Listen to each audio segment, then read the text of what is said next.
Welcome to the last of the Col-Hi Wildcats 1982 podcast, brought to you by Diesel Man Productions. High. One of the students, I have no idea who he was, but he was in wood shop, and he took that picture and put it on some masonite, and then and cut them up into puzzle pieces. His picture of College High, and I got every piece but one. There was one. I put it together and had one missing piece. Well, that's pretty good, out of all of those. You want to do that. Get a gold Tell you what, that later on looking back, it was their parents. I grew up without a dad in the home, but their parents had a huge impact on me. Cheated to win, and this young man asked why he cheated, to win. And in the course of that conversation, he said he wanted to get the gold. He had to get the gold medal. But he came to the realization that if you're not enough without the gold medal, you're never going to be enough with the gold medal. And I think I love that.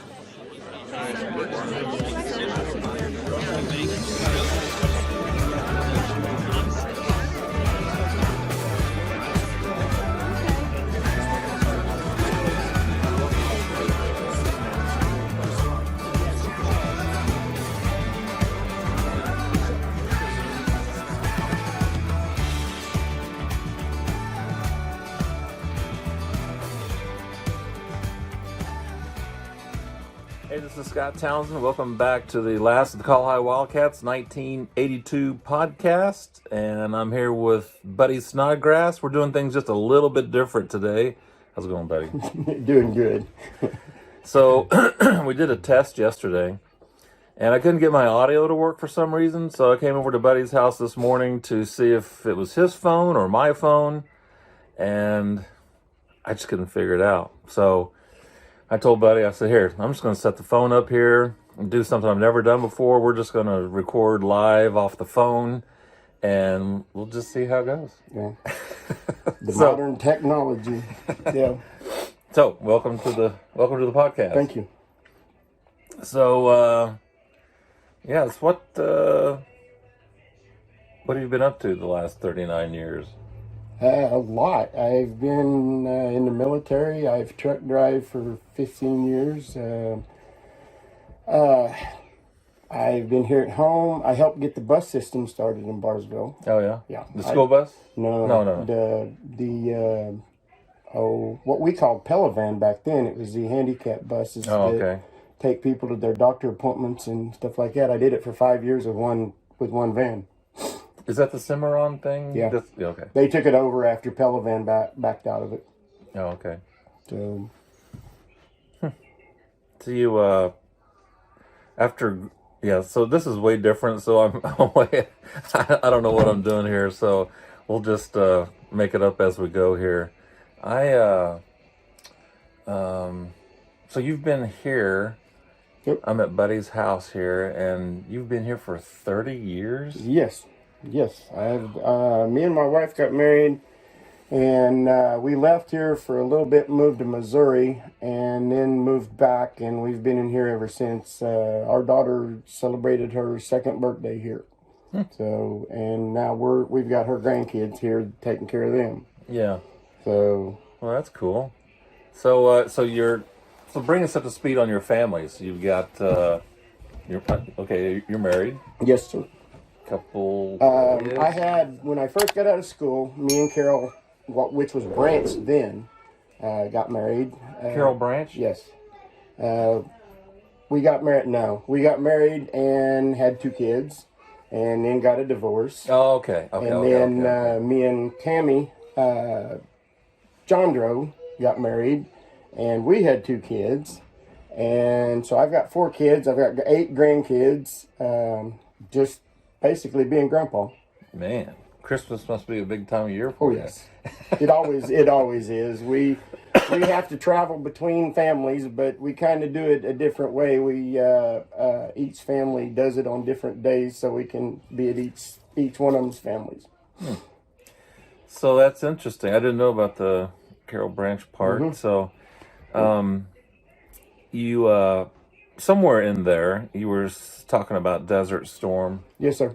So 1994. Tell me a little bit about that I experience. went into the Army. I went to Fort Benning, Georgia through boot camp. Come home, and then Desert Storm took off, and I had transferred to a howitzer unit in Kansas, a 155 howitzer, and then we were sent over, and it's just a totally different world over there. The United States is spoiled.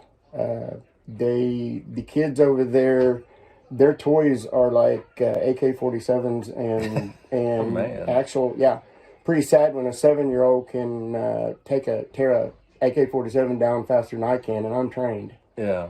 So, Wow. but it was really weird because the females over there don't have the freedoms that we do over here. When we first got there, they wanted first off, they wanted our American flags off our uniforms, and they told them no.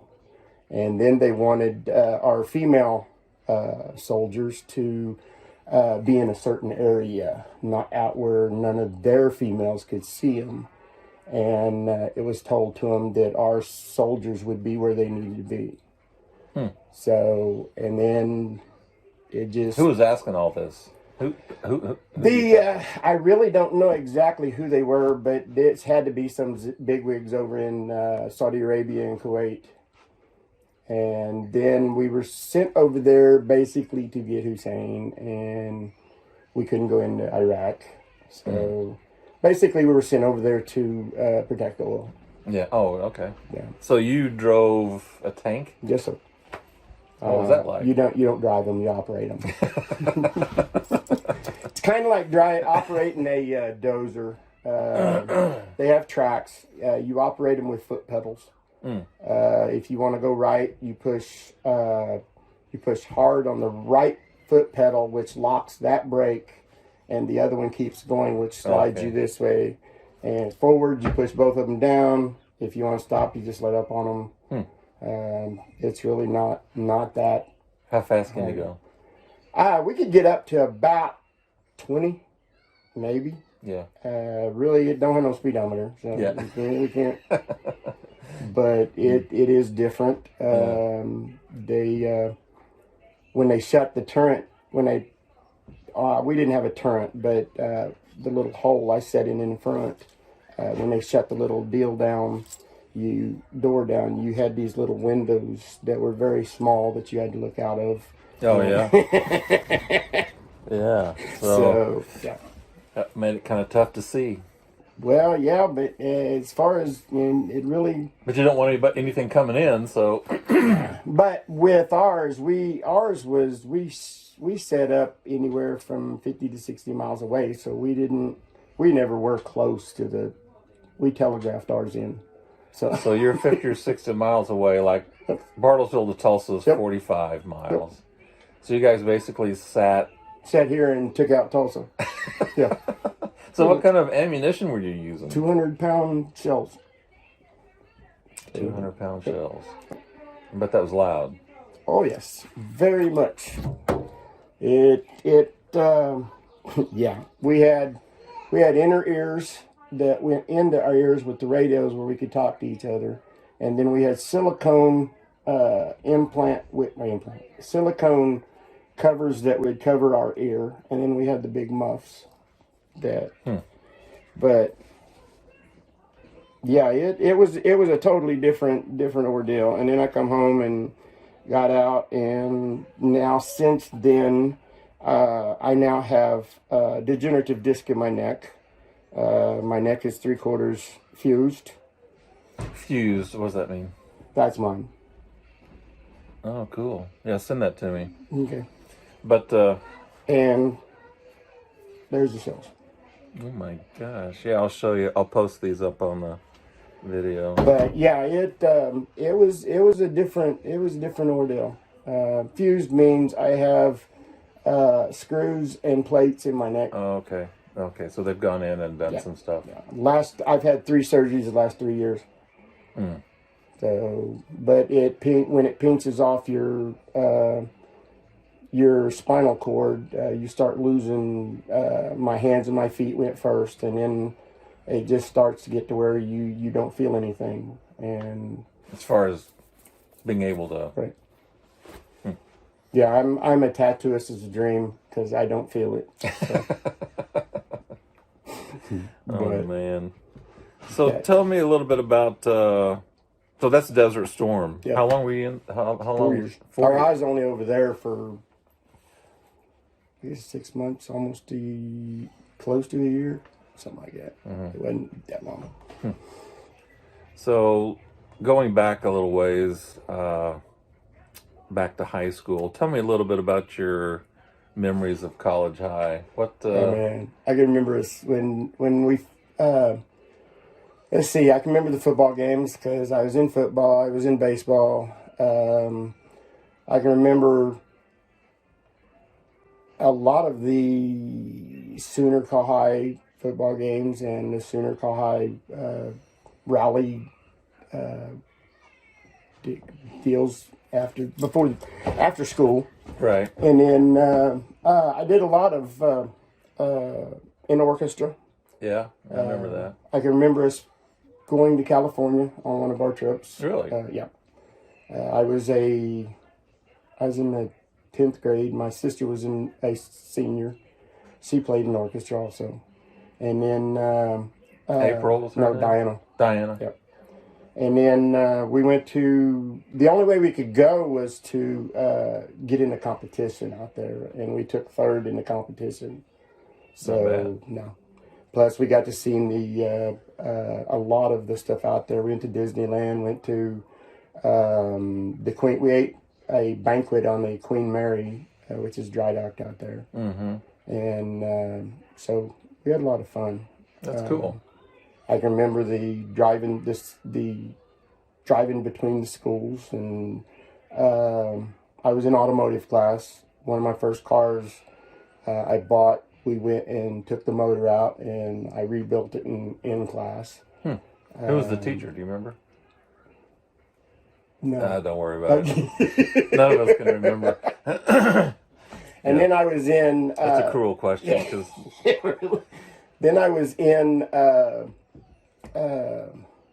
well, I was in one of the plays as a police officer. Oh, yeah? Yeah. Do you know which one it was? No. That's another thing. But, yeah, we had a lot of fun.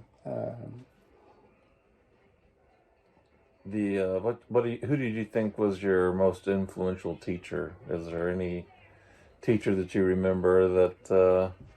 Not really. Had a big I think impact? they pretty much all. The only one I really remember is Mr. French, and he was an orchestra teacher.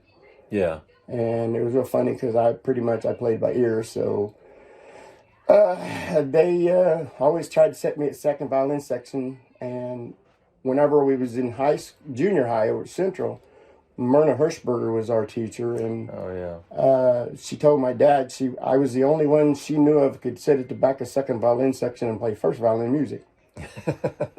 So did you go on and play violin after high school? Well, at the time, I started playing quote-unquote violin in the 4th grade to get out of school. Yeah.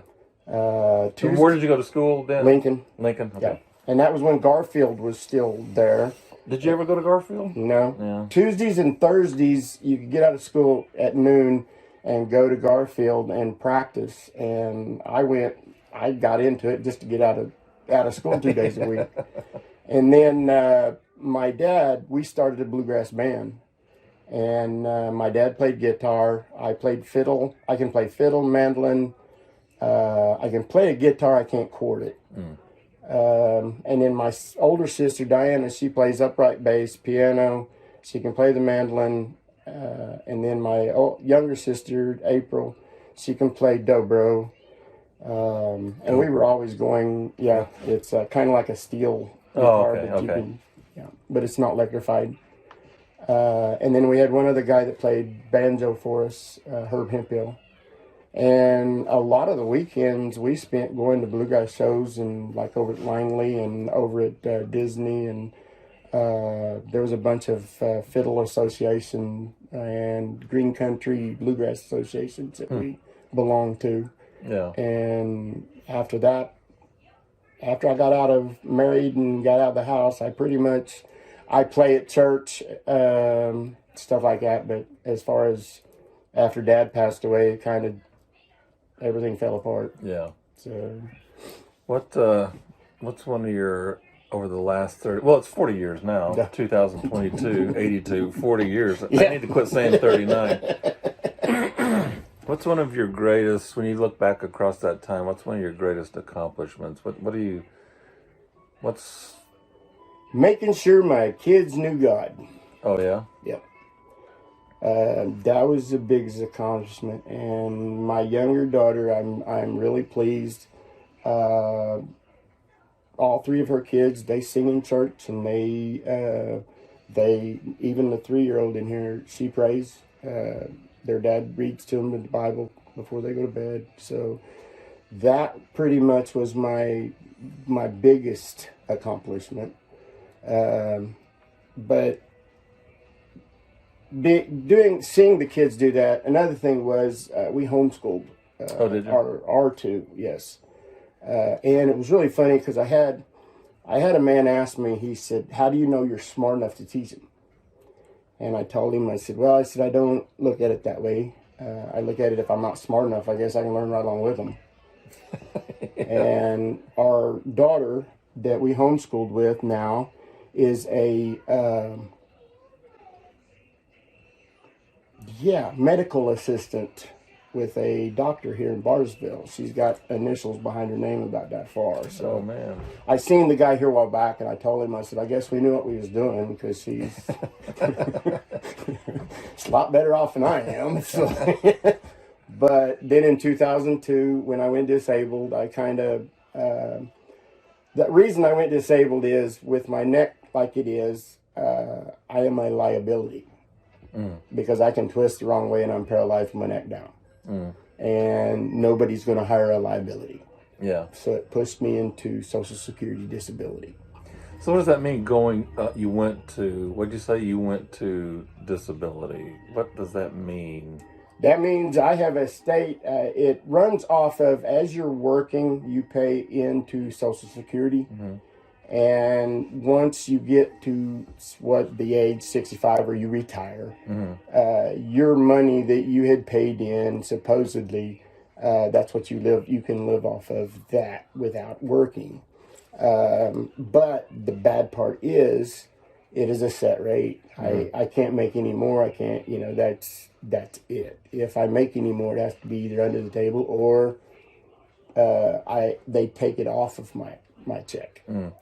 So you're 58, 58. yeah. And so when, so you did this before you were 65. Yes. So you can do that? You Yes. can say... If you go through disability. If you go through disability. Right. You can't just retire and do it. If you get to the point just like us, I got to where I couldn't work. So I had to do something. So at first we went through insurance, disability insurance. And then it turned around and we fought Social Security for 3 years. And then finally we had a court date. We went in front of the court and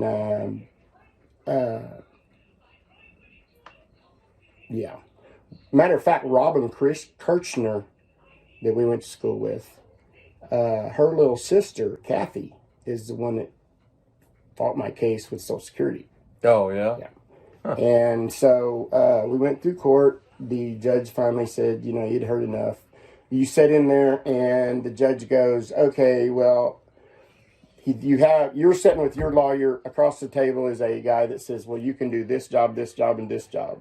And my lawyer goes, no, you can't because this happens. Well, you can do this job and this job. Well, no, you can't because this and this happens. So they argued for 2.5 hours, and then they turned around and judge said, I've heard enough. And they granted it. So it pushed me off into it. I would rather be working. A lot of it had to do with whenever they told me I couldn't work, I got depressed. At one point, I was 495 pounds. Really? Yeah. It's. And then I went through gastric bypass surgery. And when was this? Yeah. Well, I recognize. was in a chair. And, matter of fact, our 30-year reunion. Since I go by Ernie Snodgrass now, because when I went in the military, you have to go by your name. So I started going by Ernie, and there was some people at the 30-year class reunion that I had my deal that said Buddy Snodgrass, and I turned it around and I'd introduce myself as Ernie Snodgrass, and you'd be amazed at how many people would go, "Do you know a Buddy Snodgrass?" So yeah, sure do. Does he owe you money? But yes, it was a change totally.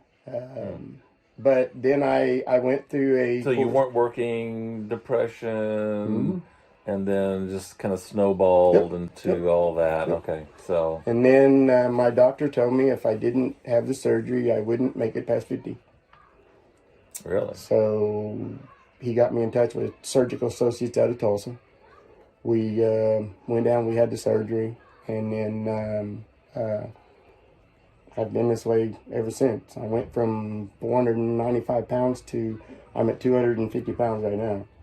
So congratulations. I was wearing 60-inch jeans around the waist, and I'm in 38s now. So wow. That's amazing. Plus, I found out at the time our grandbabies were coming, so that kind of changed a lot of things. Yeah. The depression it comes and goes, but it's not as bad now because we take care of our grandbabies. I also have a Rottweiler out here in the back that if I start getting into that point, I'll go out and play with him. They said a lot of I was also went through a correspondence course to be a dog trainer. I trained my own service dog, had it certified through Therapeutics in Tulsa. I learned a long time ago, to get with the dogs. When you come out of the military, one of the things that really nobody understands, when you're trained in the military, you're trained what they call a battle buddy. With a battle buddy? Yeah. That is somebody that is with you constantly, 24/7. He's got your back, you've got his back. Okay, when you come out of the military, that ain't there no more. Right. That's why a lot of the veterans coming out of military, coming out of the forces, that's why they end up with PTSD. Because they don't have that security of somebody watching their back. Or somebody they have to take care of. So the VA has just started a new deal. I've said this all along because I've lived it. If you give a veteran with PTSD a service dog, that gives back the double. He's got your back, you got his. You have to take care of him. He takes care of you. The relationship. Yeah, which gives that back to you. And I've lived it. I seen it happen. There was a veteran in Tulsa that we knew. 3 or 4 people around. He couldn't be there. His PTSD was that bad. And we got him a dog. And it's real funny because the dog comes up and sits beside him looking backwards. And if that dog gets up, that means somebody's behind him. And he can turn around. And it's really funny because he goes to concerts now. I mean, he has his dog, but it's that camaraderie between him and his service dog that is back, and a lot of his PTSD is gone down. Wow, that's cool. That's great. Also, then I would imagine, I'm not going to guess. I mean, I could guess, but if I asked, what's been the biggest challenge over the last 39 years? What's one of your biggest challenges? Biggest challenge was coming out of the depression and going through the surgery to lose the weight and everything. That was a major challenge because I had to overcome the I don't care stage. At the point I was so heavy, I was at a point that I didn't care. Did you walk? No. I was in a little motorized chair. That's why the ramp in the house. That's why the ramp on the front of the house. Oh, Yeah. okay. And then whenever I got back to my weight now, I started walking again. And like I said, I had a service dog. She passed away 3 years ago. And What was her name? Annie. Annie? Yeah, she was a blonde lab, but she had been with me since she was 3 weeks old. Oh, wow. So we'd had her all her life, and she had been with me constantly. So I've learned dogs are a lot smarter than people give them credit. Oh, I know. I totally believe that. My dog, which is in the car right now, she's amazing. She just... Matter of fact, we just now, since our little granddaughter's fixing to go to school for the first time next year, we just got another Chihuahua about a week ago. So that's another form of keeping the depression and anxiety down. Yeah. Yeah, relationships like that, friends or animals are great. You know, friends are great. Yeah, we totally underestimate all that. So, the question I always ask everybody: where are we at here? 24. So, what? You're watching Buddy Snodgrass walk across the graduation platform. Knowing what you know now, what would you tell Buddy back then? Go on to college and go get I can't say a better education, because I tell everybody I went to the school of hard knocks. After I got out of school, I went straight into work, and then I learned a lot. When I went in the military, one of my uncles told me to take all the schooling they give you. And that's something that, if looking back on me back then, it would have been go on to get something else. When you were growing up in Bartlesville, what area of town were you in? Over by the mound. Over by the mound? Yep. Okay. Matter of fact, you have Sunset, which is at the bottom of the mound. Yeah. And then you have Marguerite, and we lived on Marguerite. Oh, okay. Yeah. Okay. It was me, Dickie, Sunset. David Lay, Bobby Trent. There's a bunch of us grew up over there. Helen Goolsby.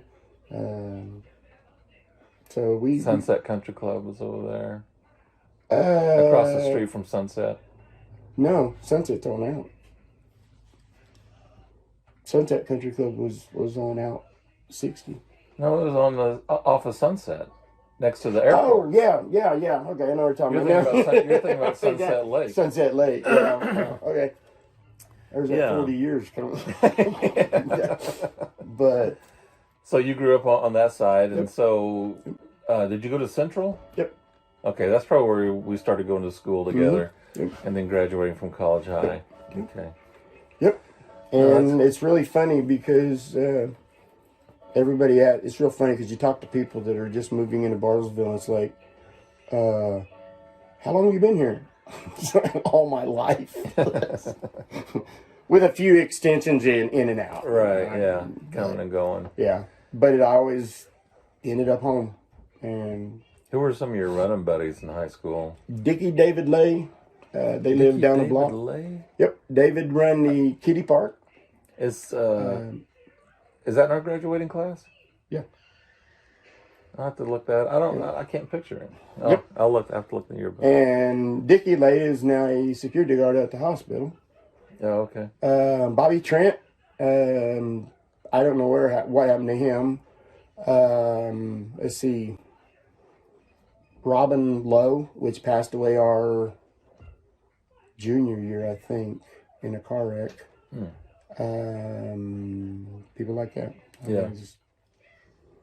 I really never was one to hang around. Keep going. I hang around the people that did books. I was always... Oh, yeah. Once again, it goes back to the hands-on stuff, Right. you know. But... So, with the College High Wildcats watching this, what would you? Any last words to all the guys and gals watching the video, listening to the podcast? Number one is I've noticed since we've come up with the computer stuff that a lot of us keeping in touch with each other. That's been a big deal. Jimmy Webb, Sharon Steeler. I mean, I've gotten back in touch with them through the computers and stuff, but I'm not real smart on computer. But a lot of it is to reach out to people that you knew back then. You're right. Yeah. So I totally agree. Anything else we need to talk about?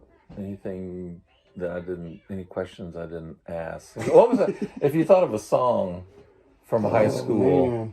what would take you back to your senior year or band, whatever? Hotel California. Eagles? With the Eagles. Yeah. So that's really funny because we played bluegrass music at home, but our dad never stuck us with just bluegrass. I mean, I had Kiss album at home. I mean, Kiss, Ted Nugent, all of them. You know, it's real funny because people go, "Well, you were just bluegrass." It's like, no, I wasn't.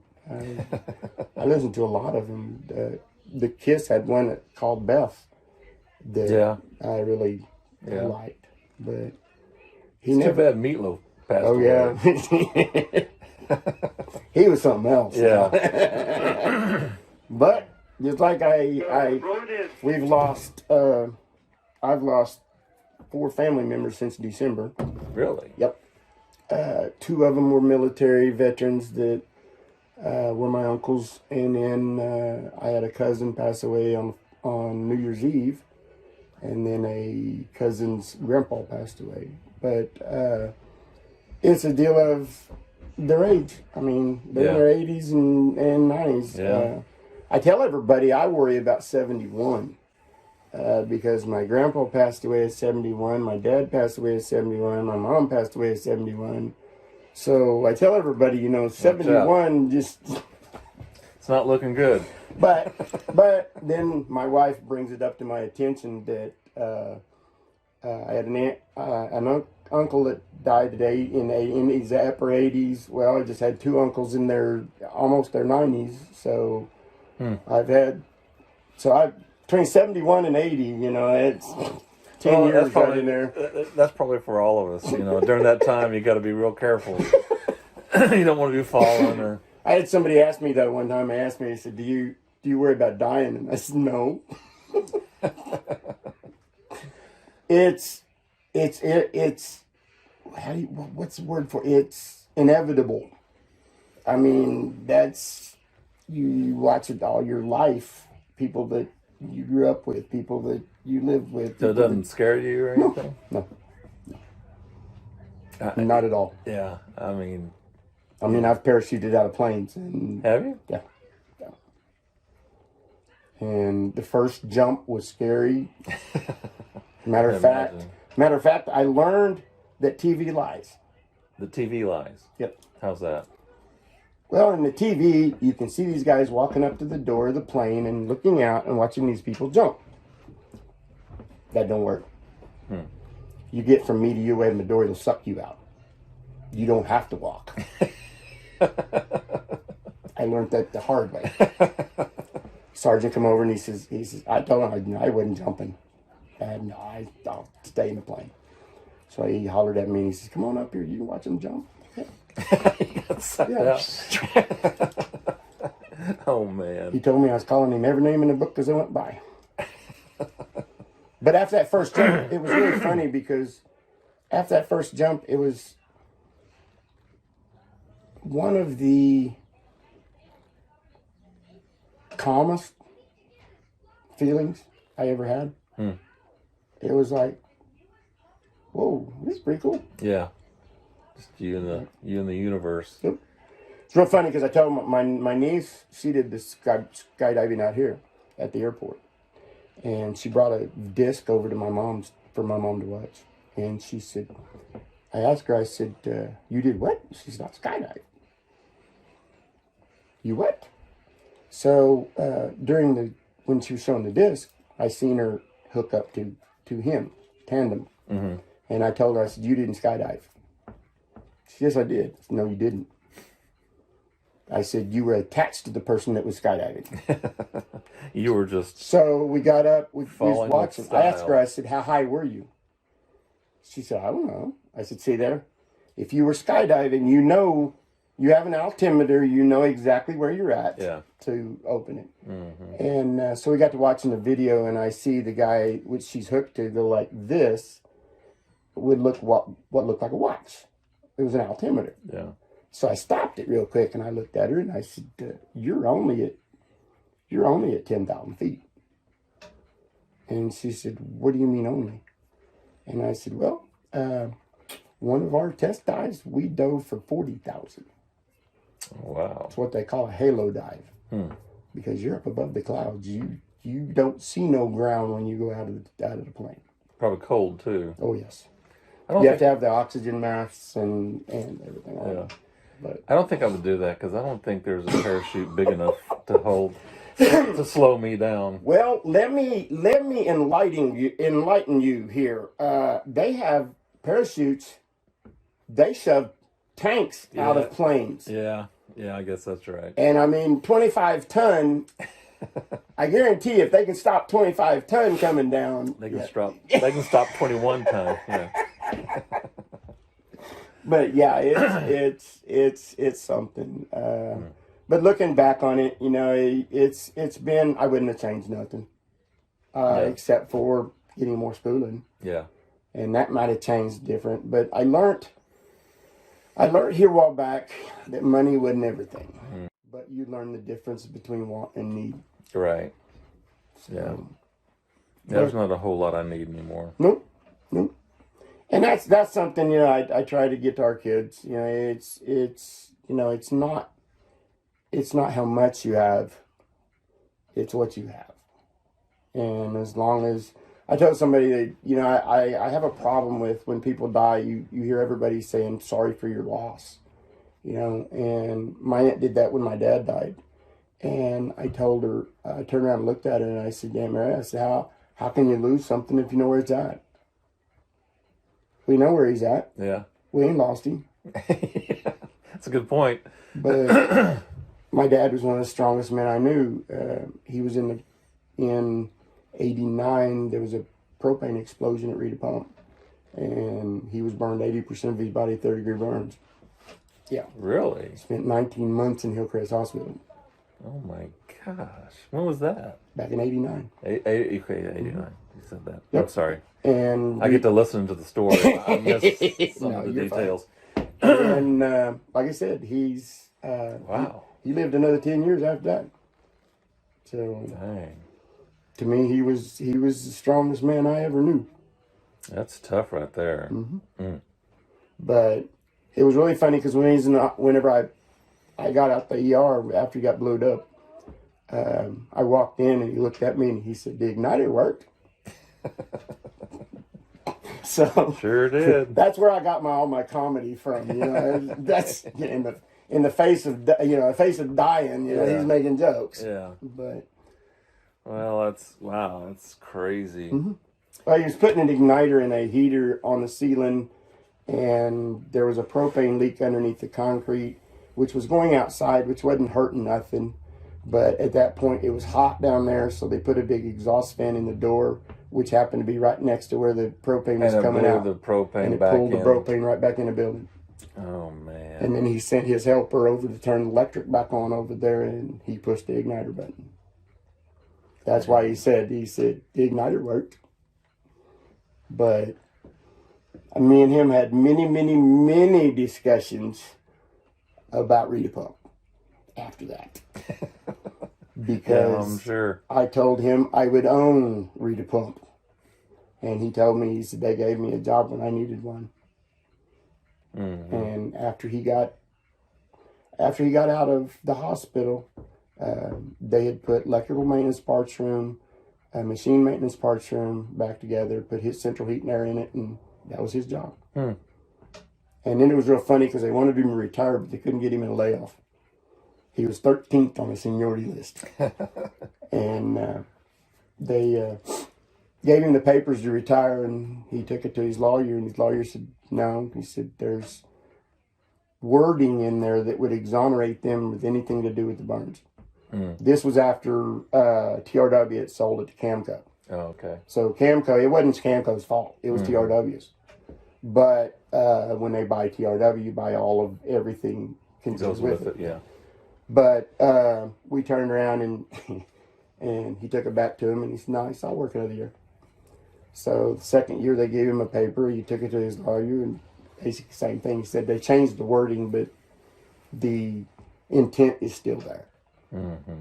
So he turned around and he said, nice, I'll work another year. So the third year they got it right, and he retired. I'll be. Matter of fact, it's real funny because he went off. He told him he'd retire the first year. And he went off in June, taking his vacation, PTO time, personal leave, sick leave, never went back to work. So, and then everything about the same. We got it. I had become a nurse's aide and EMT, and I helped elder care get started.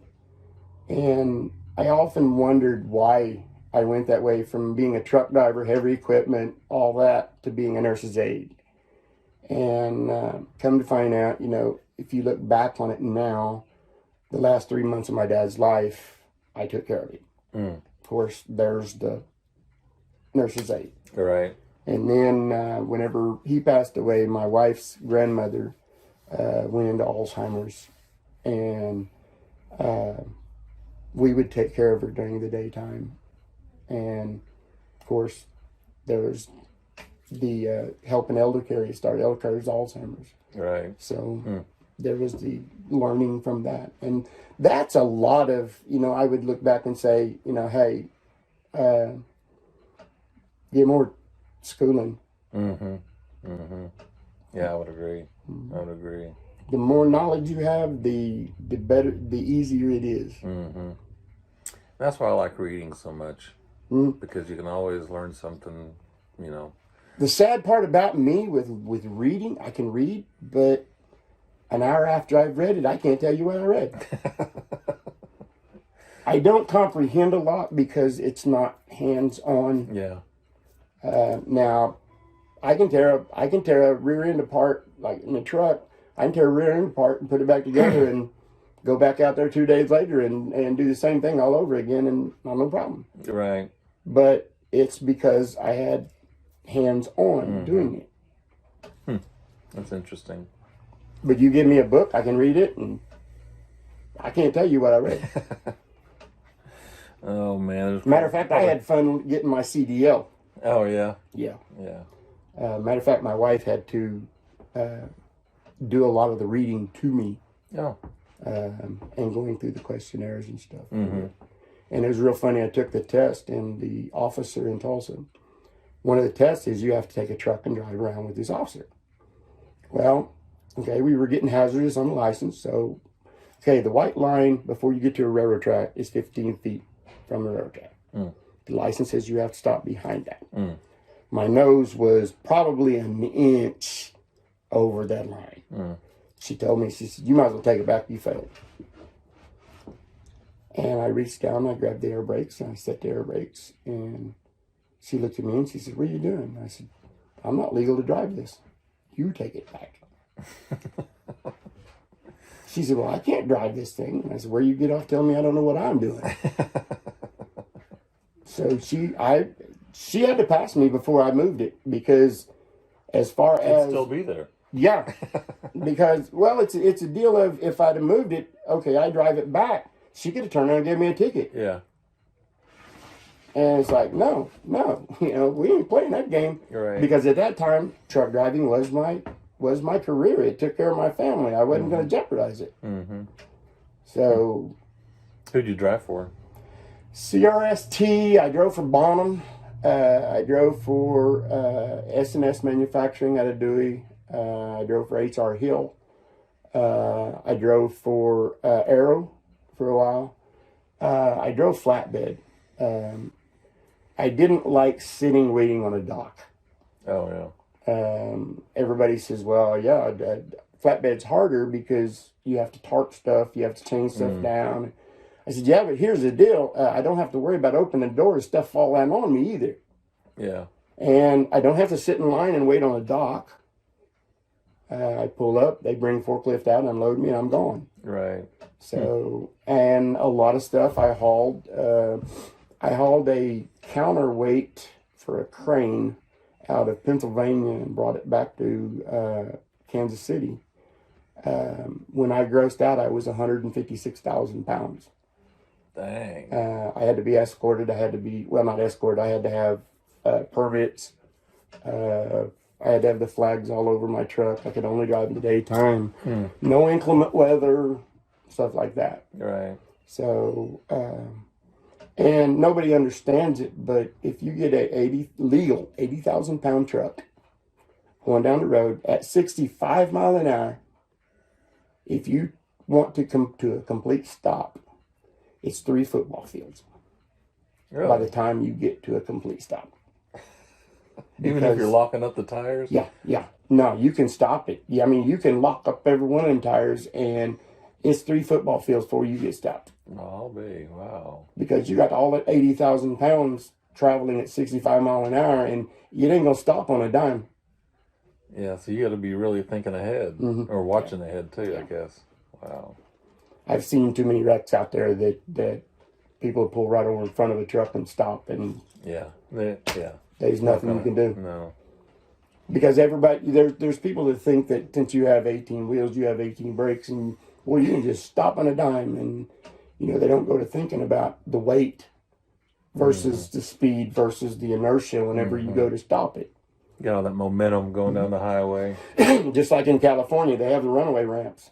Yeah, I've seen those. Those are really interesting.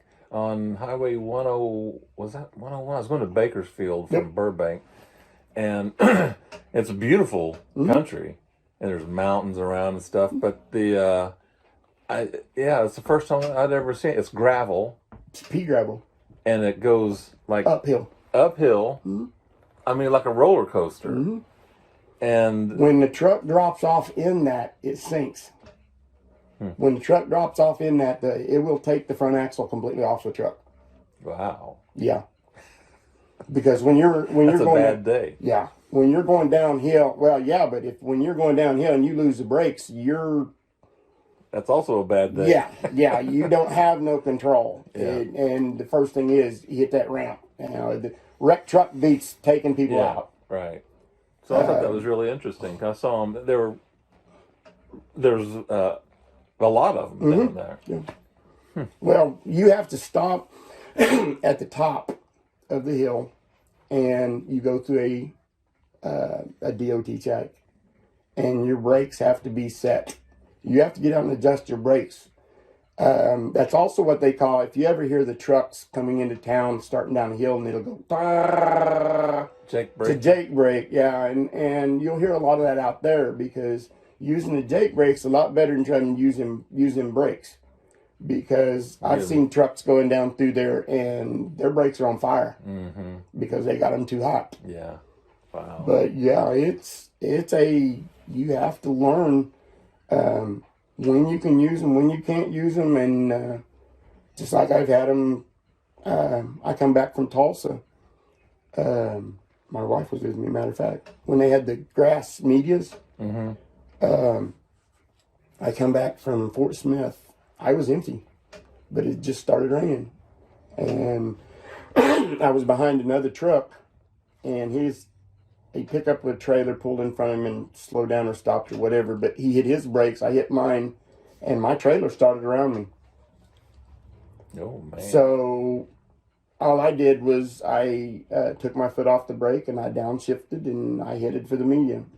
Yeah. And went down through the media up on his side and back down through the media up in front of the other truck. Because he seen me go to the media, he slowed down enough to where when I come back up out of the media, I would have a place to go.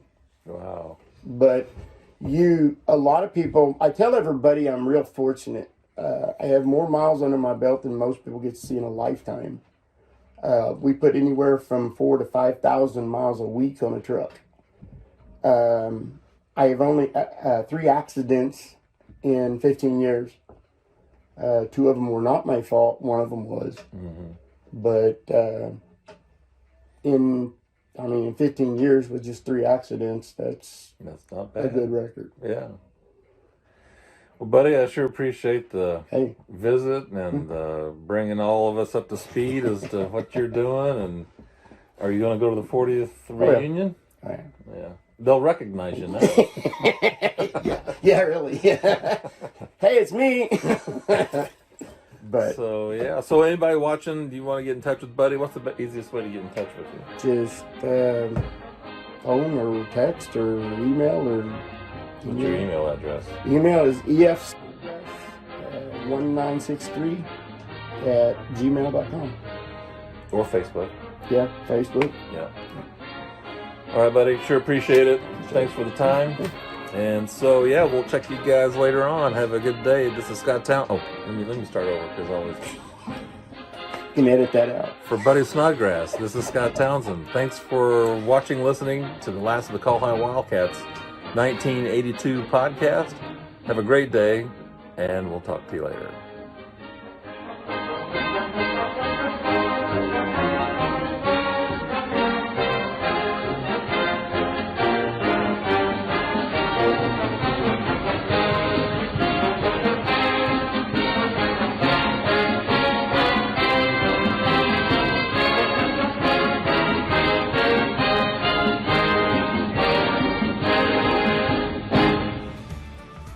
Of the Col-Hi Wildcats 1982 podcast is a Deepso Man production.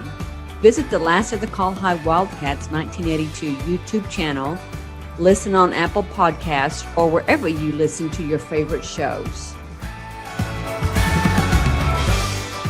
This podcast is made possible by our Patreon members Butch Bolin, Ben Townsend, Mark Thompson, Sandra Yeager, and Christy Brooks.